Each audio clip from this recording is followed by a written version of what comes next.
তৃতীয় শ্রেণীর হিন্দু ধর্ম শিক্ষা। তো এটি হচ্ছে চতুর্থ অধ্যায়ের চতুর্থ পরিচ্ছেদ, অন্য ধর্মাবলম্বীদের ধর্মগ্রন্থ। তো আজকে আমরা আলোচনা করব এই চতুর্থ পরিচ্ছেদের পুরো চ্যাপ্টারটি। তো প্রথমে আমরা সমাধান করব এটি। তো এটি হচ্ছে আমাদের 62 পৃষ্ঠা। তো 62 পৃষ্ঠা সমাধানের পর আমরা চলে যাব 63 পৃষ্ঠার এইগুলাতে, ঠিক আছে।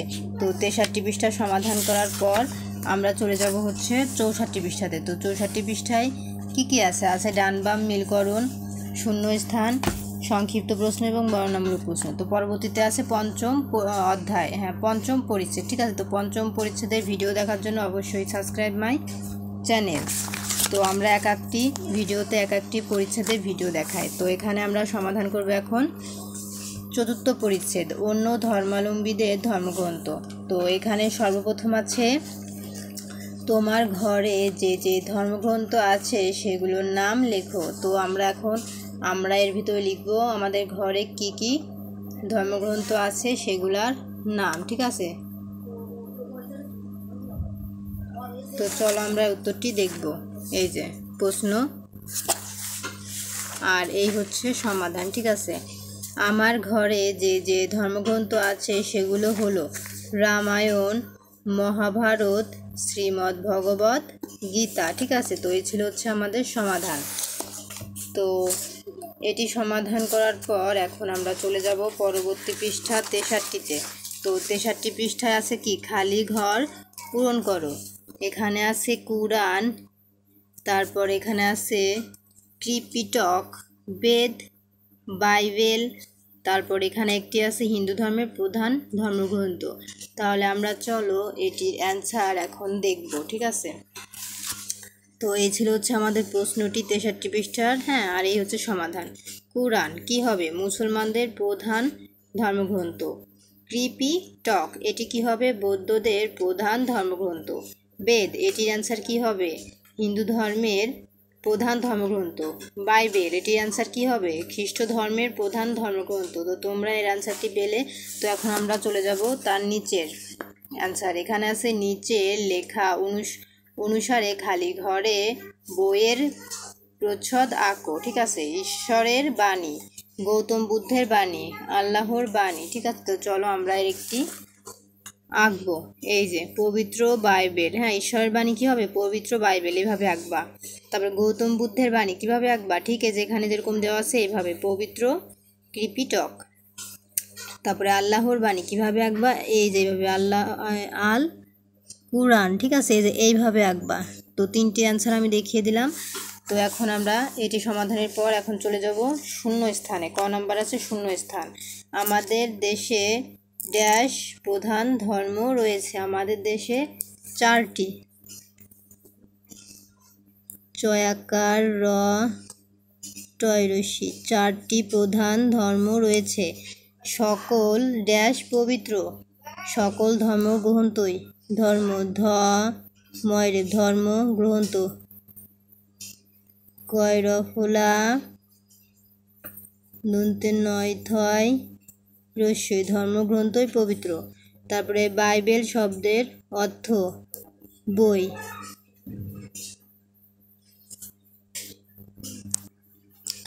তো এটি হবে উত্তর। আমাদের দেশে 4টি প্রধান ধর্ম রয়েছে, সকল ধর্মগ্রন্থই পবিত্র, বাইবেল শব্দের অর্থ বই। তো হাতে লেখা না বুঝলে আমি এটির অ্যান্সার তোমাদের দেখিয়ে দিচ্ছি, ঠিক আছে। এই হচ্ছে অ্যান্সার। আমাদের দেশে 4টি প্রধান ধর্ম রয়েছে, সকল ধর্মগ্রন্থই পবিত্র, বাইবেল শব্দের অর্থ বই বা গ্রন্থ, ঠিক আছে। তো এই ছিল আমাদের সমাধান। তো এখন আমাদের 63 পৃষ্ঠার পরে আমরা চলে যাব হচ্ছে 64 পৃষ্ঠার সমাধানে। তো 64 পৃষ্ঠায় কি আছে? খতে আছে বাম পাশের সাথে ডান পাশের বাক্যাংশের মিল করো, ঠিক আছে। তো চলো আমরা এখন মিল করব। একে কি আছে? খ্রিস্ট ধর্মাবলম্বীদের প্রধান ধর্মগ্রন্থ। তো প্রধান ধর্মগ্রন্থ বাইবেল, এটি হবে 1 নাম্বার। তারপরে 2 নাম্বার আছে 3টি পিটককের একত্রে বলা হয়, এই যে ত্রিপিটক।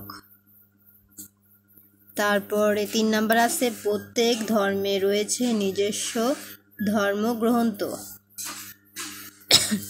4 নম্বরে আছে 3টি পিটকের একটি হলো এই যে অভিধর্ম, এটি হবে 4 নাম্বার। তো আমরা অ্যান্সারটি পেলাম। এখন আমরা চলে যাব গ নাম্বারে। গ নাম্বারে আছে সঠিক উত্তরের পাশে টিক চিহ্ন দাও। তো একে আছে কুরআন প্রথম লেখা হয় ক হিব্রু ভাষায়, খ আরবি ভাষায়, গ ইংরেজি ভাষায়, খ পালি ভাষায়। তাহলে সঠিক উত্তর কি হবে? আরবি ভাষায়। ত্রিপিটক কোন ভাষায় রচিত? বাংলা, ক বাংলা, খ উর্দু, গ পালি, ঘ হিন্দি। তাহলে সঠিক উত্তর হবে গ পালি। 3 নাম্বার বাংলাদেশে প্রধান ধর্ম কয়টি? ক 2, খ 3, গ 4, ঘ 5। তাহলে সঠিক উত্তর হবে গ 4।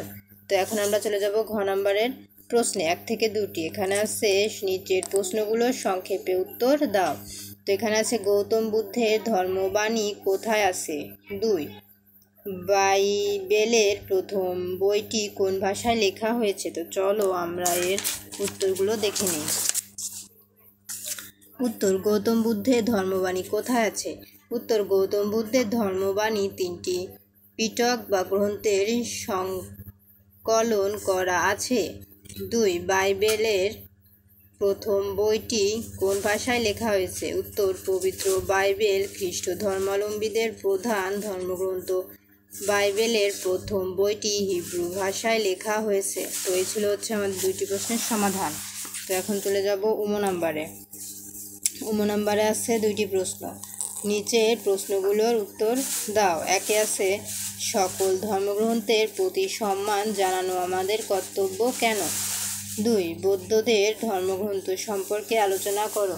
তো এগুলো বর্ণনামূলক প্রশ্ন, মানে একটু বড়, এগুলো নাম্বারও বেশি। তো চলো আমরা এই 2টি প্রশ্নের এখন সমাধান দেখি। তো 1 নাম্বার প্রশ্ন, এই যে সকল ধর্মগ্রন্থের প্রতি সম্মান জানানো আমাদের কর্তব্য কেন? তো এই 1 নাম্বারের অ্যান্সার হচ্ছে এই যে সকল ধর্মগ্রন্থই পবিত্র।